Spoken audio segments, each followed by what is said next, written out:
Welcome to the Rim Break Rodeo. We hope this video helps. You start by evaluating the chrome. Determine whether pits are surface scuffs or deep corrosion. Once identified, clean thoroughly with wax and grease remover so sanding will be effective. Begin sanding shallow pits with 400 grit to remove loose chromic scale, then move progressively to 800-1200 grit to feather edges. This evens the profile and prepares for filler. While you sand, check frequently to avoid overthinning chrome. Keep the part wet or lubricated for smoother abrasion and better control. Once pits are clean and sanded, apply a metal-filled epoxy or chrome-compatible filler into deep voids. Press it flush and remove excess before it sets.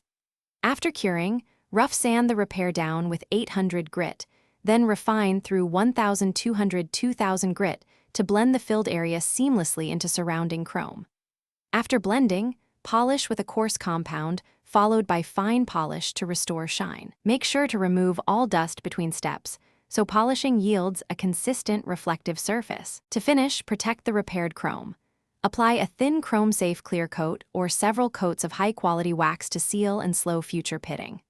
Once done, inspect for color mismatch or loss of adhesion.